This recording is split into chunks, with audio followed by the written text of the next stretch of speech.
Hello दोस्तों, नमस्कार। मनोहर natural farming में आपका स्वागत है। मैं सुभाष चंद्र पटेल। दोस्तों, आज मैं आपको नेचुरल फार्मिंग या जैविक खेती के अंतर्गत ऐसी फसल के बारे में बताने जा रहा हूँ जो कि ना के बराबर लागत में और 3.5 से 4 महीने में ही काफ़ी अच्छा उत्पादन देती है, जिसमें कि लागत जो है बिल्कुल जीरो होती है। उसमें लागत ज़्यादा नहीं है, लेकिन दोस्तों उसका जो प्रॉफिट है वो 1 एकड़ से आप 1 से 1.5 लाख रुपए आराम से कमा सकते हैं। और उसमें जो मेंटेनेंस है वो भी बहुत ही कम लगता है। बीज की मात्रा जो है उसमें बिल्कुल भी नहीं लगती है। उसमें किसी भी प्रकार के कोई बीज की आवश्यकता नहीं होती है। दोस्तों, उसमें आप देखेंगे कि फ्री में ही आपकी नर्सरी तैयार हो जाती है और फ्री का ही जो हम लागत में बीज लगाते हैं तो उस बीज की जगह हमें उस नर्सरी का ही उपयोग करना होता है।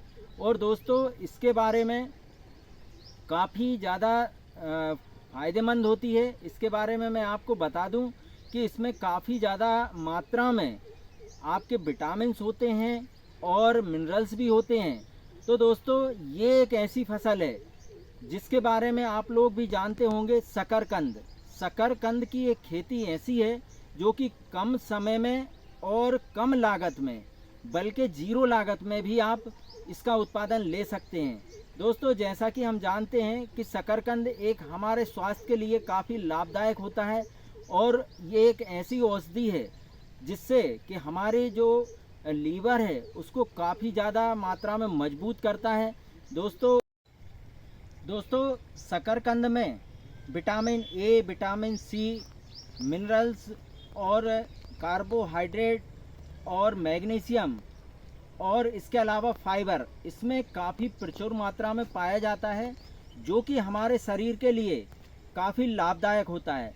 दोस्तों, जैसा कि हम आज के समय में देख रहे हैं कि कंद वाली फसलों में जिस तरीके से रासायनिक डीएपी, यूरिया खादों का उपयोग किया जा रहा है और पेस्टिसाइड का जो उपयोग किया जा रहा है वो कहीं ना कहीं हमारे स्वास्थ्य के लिए काफ़ी नुकसानदायक है। तो दोस्तों, ऐसी कंडीशन में अगर आप जैविक तरीके से या प्राकृतिक तरीके से शकरकंद की खेती करते हैं तो ये हमारे स्वास्थ्य के लिए काफ़ी लाभदायक होते हैं। अब दोस्तों, जैसा कि मैं आज आपको इसके बारे में पूरी जानकारी देने वाला हूं कि किस तरीके से आप जो शकरकंद की खेती है कर सकते हैं। और दोस्तों, अगर आपके पास ज़मीन नहीं है और आप उसको किचन गार्डन में करना चाहते हैं तो आप किचन गार्डन में भी उसको आप किस तरीके से कर सकते हैं, कितना आसान तरीका होता है कि जिसमें हम उसका उत्पादन ले सकें, तो वो आज मैं आपको इस वीडियो में पूरी जानकारी देने वाला हूं कि किस तरीके से आप किचन गार्डन में बिना ज़मीन के भी आप इसका उत्पादन ले सकते हैं।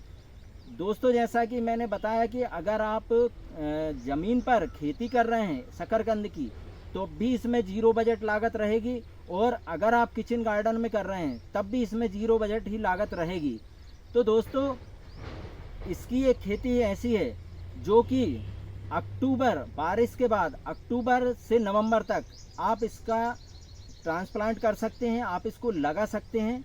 और इसका जो हार्वेस्टिंग है वो 3.5 से 4 महीने बाद, मतलब फरवरी के महीने तक आप इसका उत्पादन काफ़ी बढ़िया तरीके से ले सकते हैं। अब दोस्तों, इसका जो लगाने का तरीका होता है वो मैं आपको बता दूं कि अगर आप इसको अपने खेत पर लगा रहे हैं तो उस खेत की आप अच्छे से गहरी जुताई करें, और गहरी जुताई करने के बाद बाकायदा इसके बेड बना लें और बेड बनाकर ही आप इसका ट्रांसप्लांट करें। अब दोस्तों, इसका ट्रांसप्लांट जो है वो आप जब भी करें तो पौधे से पौधे की दूरी आपको मात्र 1 फीट रखना है, और जो बेड बनाया है आपने उस बेड की दूरी आप 2 से 2.5 फीट की दूरी रख सकते हैं। मतलब बेड से बेड की दूरी आप 2.5 फीट रखें, पौधे से पौधे की दूरी आप 1 फीट रखें। तो आप देखेंगे दोस्तों कि इसमें जो उत्पादन है वो काफ़ी बढ़िया आएगा और इसमें जो लागत है वो भी कम होगी। अब दोस्तों, जैसा कि किसान भाई क्या करते हैं कि इसमें डीएपी, यूरिया या राखड़ वगैरह का उपयोग करते हैं, तो उसकी जगह हमें जैविक खेती करने के लिए कौन से खाद का उपयोग करना है वो मैं आपको पिछले वीडियो में बता चुका हूं दोस्तों, कि आप सूखे गोबर से भी एक अच्छा घन जीवामृत कैसे तैयार कर सकते हैं, कितने आसान तरीके से कर सकते हैं। तो उसकी जानकारी के लिए आप मेरे पिछले वीडियो में देखें कि सूखा जो गोबर होता है, जो खदानें होती हैं, उनको व्यक्ति वेस्टेज समझ के खेतों में डालता है, लेकिन उसका हमें कोई रिजल्ट नहीं मिलता है। तो उस खाद के रिजल्ट हमें लेने के लिए किस तरीके से उसको बनाना चाहिए, किस तरीके से वो तैयार होता है और कितने कम समय में तैयार हो जाता है। तो दोस्तों, शकरकंद की खेती में या कोई भी कंद वर्गीय फसलें जो होती हैं, उनमें अगर आप इस खाद का उपयोग करेंगे तो ना तो आपको डीएपी की आवश्यकता पड़ेगी और ना ही किसी प्रकार के रासायनिक खादों की आवश्यकता पड़ेगी। तो दोस्तों, जैसा कि आप यहाँ पर जो देख रहे हैं, मैंने ये जो खाद है ये वही खाद है जो कि घन जीवामृत जिसे कहते हैं, और इसको बनाने का जो मैंने तरीका बताया है आपको, वो काफ़ी सरल होता है। तो हमें इस खाद का ही उपयोग करना है। और दोस्तों, ये खाद ऐसा है कि अगर कंद वर्गीय फसलें आप कर रहे हैं तो देखेंगे कि 1 एकड़ में मात्र 2 से 3 कुंटल खाद में ही आपका काफ़ी बढ़िया उत्पादन आएगा। और इसमें उत्पादन के साथ साथ दोस्तों, ये कंद वर्गीय फसल है तो इसमें ज़मीनी रोग लगने के चांस होते हैं। तो उसके लिए भी मैं आज आपको एक उपचार बता देता हूं कि जिसमें कि आपके कंद वाली जो फसलें हैं उनमें किसी भी प्रकार से ना तो कोई फफूंद का रोग लगेगा और ना ही दीमक का अटैक होगा। इसके लिए दोस्तों, आपको क्या करना है कि जब भी आप किचन गार्डन हो या आपका खेत हो, तो पानी अगर आप देते हैं, जब आपका पानी चलता है तो उसी पानी के साथ में जहाँ पे आपका पानी चल रहा है वहाँ पर थोड़ी सी 50 ग्राम के करीब हींग लें और उसको कपड़े में बांधकर उस पानी के सामने रख दें। जिस पाइप के द्वारा आपका पानी चल रहा है उसके सामने रख दें। तो जो हींग का पानी रहेगा वो फ्लैट तरीके से आपके खेत में जाएगा। जब हींग का पानी जाएगा तो दोस्तों, ये इतना अच्छा कीटनाशक है जो कि कम लागत में ही आपको बगैर मेहनत के, ज़्यादा मेहनत करने की आवश्यकता नहीं है, ना ही उसमें किसी पंप का उपयोग करना है और ना ही उसमें आपको घूमने की आवश्यकता। केवल एक ही जगह जहाँ से आपका पानी चल रहा है वहाँ से आप इस हींग के पानी का उपयोग कर सकते हैं। तो आप इसके रिजल्ट देखेंगे कि उसमें ना तो दीमक का प्रभाव होगा और ना ही कोई फफूंद का होगा। जब दोस्तों ज़मीन में किसी भी प्रकार से कोई रोग नहीं होगा तो आप देखेंगे कि कंद वर्गीय जो फसलें होती हैं उनका उत्पादन बढ़िया आएगा। दोस्तों, मैंने अपने यहाँ पर इसका प्रैक्टिकल किया है और जैसा मैंने आपको बताया कि बगैर ज़मीन के भी आप इसको किस तरीके से उत्पादन ले सकते हैं, तो उसकी जानकारी मैं अभी आपको इस वीडियो में दिखाऊंगा कि उसको आप कितने आसान तरीके से किचन गार्डन में भी आप तैयार कर सकते हैं। अब रहा सवाल इसका दोस्तों उत्पादन का, तो 1 एकड़ से 50 से 60 कुंटल उत्पादन काफ़ी बढ़िया तरीके से आता है और कम लागत में आता है। जैसा मैंने आपको बताया, अगर आप नेचुरल खेती कर रहे हैं या आप जैविक खेती कर रहे हैं तो दोस्तों आप जैसे वर्मी कंपोस्ट खाद का उपयोग करते हैं तो आप उसका भी उपयोग करें, लेकिन साथ में आप जो मैंने घन जीवामृत बनाकर दिखाया आपको पिछले वीडियो में, इस घन जीवामृत का उपयोग आप अवश्य करें। तो देखेंगे कि जो उत्पादन है वो काफ़ी बढ़िया आएगा। अब दोस्तों, हमारे किसान भाइयों ने एक प्रश्न किया है कि इसमें क्या हम रासायनिक खादों का भी उपयोग कर सकते हैं इस घन जीवामृत के साथ में। तो दोस्तों, अगर आपको कुछ ऐसा लगता है कि हमें करना चाहिए तो आप बिल्कुल कर सकते हैं इस खाद के साथ में। जैसे हमने बताया आपको कि 1 एकड़ में ही आपको घन जीवामृत या वर्मी कंपोस्ट का जो उपयोग कर रहे हैं उसको 3 कुंटल का ही उपयोग करना है। तो आप 3 कुंटल में अगर आप रासायनिक तरीके से करना चाहते हैं तो इसमें मात्र 15 से 20 किलो ही डीएपी का आप उपयोग करेंगे तो आप उसके रिजल्ट देखेंगे कि जैसे आप 1 एकड़ में 2 बोरी डालते थे तो उस 2 बोरी की जगह आप मात्र 20 किलो का ही उपयोग करें। वो भी किस तरीके से आपको उपयोग करना है वो मैं आपको नेक्स्ट वीडियो में बताऊंगा। लेकिन दोस्तों, आज मैंने जो आपको 1 एकड़ का उत्पादन बताया कि इसमें 50 से 60 कुंटल इसका उत्पादन आता है अब रहा सवाल इसका मार्केट रेट का, तो दोस्तों इसका जो मिनिमम रेट है वो 20 रुपये केजी होता है और मैक्सिमम इसके ऊपर 30-40 रुपये जितना भी इसका रेट मिल जाए वो अपना हमारा एक प्लस होता है। तो दोस्तों आप देखेंगे कि अगर 20 रुपये को भी आप कैलकुलेट करते हैं 50 से 60 कुंटल में, तो इसका उत्पादन 1 लाख के आसपास जाता है। और अगर इसके ऊपर हमें रेट अच्छा मिलता है तो आप देखेंगे कि 1 से 1.5 लाख रुपए के बीच में आप 1 एकड़ से मात्र 3.5 महीने और 4 महीने के अंदर काफ़ी अच्छा मुनाफा कमा सकते हैं। अब दोस्तों एक चीज़ और मैं बता दूं, कंद वाली फसलों की जो विशेषताएं होती हैं, यदि आप लोग कंद वाली फसलों का उपयोग करते हैं और वो भी जैविक तरीके से या नेचुरल तरीके से, तो आप देखेंगे कि हमारे स्वास्थ्य के लिए ये काफ़ी लाभदायक होते हैं।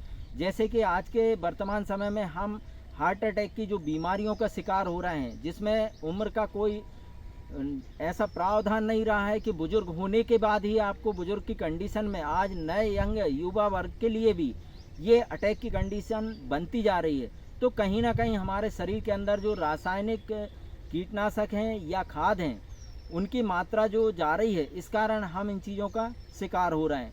कहीं ना कहीं दोस्तों ये जो कंद वर्गीय फसलें हैं, जो शकरकंद है, वो काफ़ी ज़्यादा फ़ायदेमंद होता है। इसका उपयोग करना चाहिए। ठंडी के मौसम में इसको ज़्यादा से ज़्यादा आप उपयोग करें और इसके और अनेक फ़ायदे होते हैं। आज कहीं ना कहीं हमारे शरीर का जो बैलेंस है, वो मोटापा जिसे हम कहते हैं, वो काफ़ी मात्रा में बढ़ते जा रहा है। तो मोटापा भी कम करता है, आपकी स्किन को भी बढ़िया रखता है और आपके लीवर को भी बढ़िया स्वस्थ रखता है। तो दोस्तों इसकी जो विशेषताएं हैं वो काफ़ी ज़्यादा हैं। तो आप प्रयास करें कि ऐसी कंद वर्गीय फसलों को अपने किचन गार्डन में या अपने फार्म पर पैदा करें और इस रासायनिक दौर से आप अपने बचाने का प्रयास करें। तो दोस्तों मैं चलिए आपको बताता हूं कि किचन गार्डन में भी आप इसको किस तरीके से तैयार कर सकते हैं और इसका कितना आसान तरीका है। अब दोस्तों आप यहाँ पर जो देख रहे हैं, ये देखिए, ये जो बोरी रखी हुई हैं, इनसे हम उत्पादन ले चुके हैं, लेकिन मैं आज आपको यहाँ पर दिखा रहा हूँ। ये देखें आप, ये जो बोरी दिख रही है, ये सीमेंट की बोरी है जो कि वेस्टेज होती है। जहाँ पर भी आपको जो वेस्टेज बोरियाँ होती हैं प्लास्टिक की, आप उनका उपयोग कर सकते हैं। तो यहाँ पर देखें कि यहाँ जो बोरी में ये मिट्टी और खाद है, जिसमें हमने अक्टूबर के महीने में बेल लगाई थी। और ये जो बेल देख रहे हैं आप, ये शकरकंद की बेल है।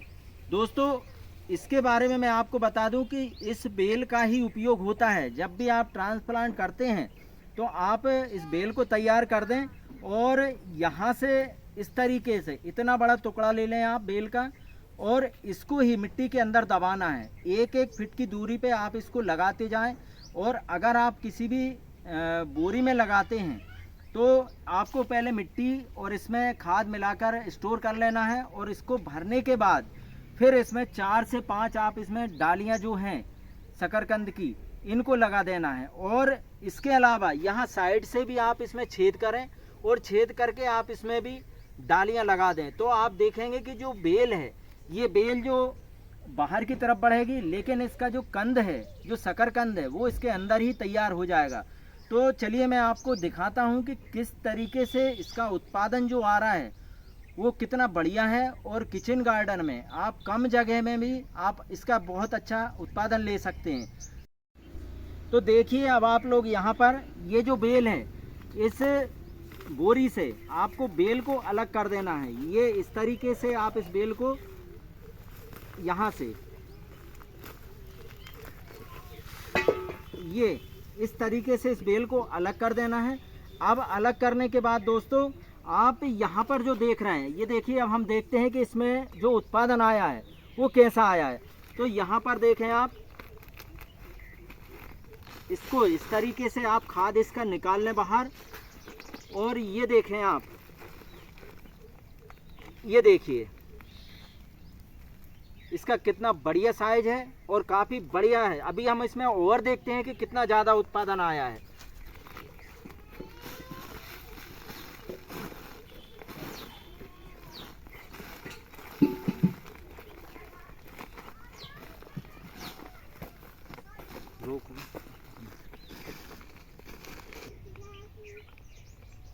अब आप यहाँ पर जो देख रहे हैं, देखिए ये देखें आप, इसके अंदर जो है ये देखिए कितना बढ़िया इसका साइज है। ये देखें आप, इस तरीके से इसमें दोस्तों आप बोरी के अंदर भी शकरकंद की खेती कर सकते हैं और इतना आसान तरीका है, इसमें लागत भी नहीं होती है और कम जगह में भी तैयार आप इसको कर सकते हैं। और आप देखेंगे कि ना तो इसमें किसी रासायनिक खाद का उपयोग है और ना ही किसी कीटनाशक का। तो दोस्तों शकरकंद एक इतना बढ़िया क्रॉप फसल है कि जिसको आप कम लागत में काफ़ी बढ़िया उत्पादन ले सकते हैं। तो दोस्तों आज मैंने आपको जो कंद वर्गीय फसल है जैसे शकरकंद, इसके बारे में मैंने आपको जो जानकारी दी और कम समय में कम जगह में किचन गार्डन हो या आपका खेत, आप इसको कितने आसान तरीके से उत्पादन ले सकते हैं और अपने स्वास्थ्य के लिए कहीं ना कहीं आप सुरक्षित भी कर सकते हैं। तो दोस्तों जितनी आवश्यकता हो उतना उत्पादन लें, लेकिन हमारे स्वास्थ्य के लिए ऐसी कंद वर्गीय फसलों का आप लोग सेवन करें, इसका उत्पादन करें, तो कहीं ना कहीं आज हम अपने आप को सुरक्षित रख पाएंगे। तो दोस्तों मेरा वीडियो आपको कैसा लगा कमेंट बॉक्स में अवश्य बताएं। और दोस्तों मेरा आपसे एक निवेदन है कि वीडियो को ज़्यादा से ज़्यादा शेयर करें, लाइक करें, सब्सक्राइब करें। धन्यवाद।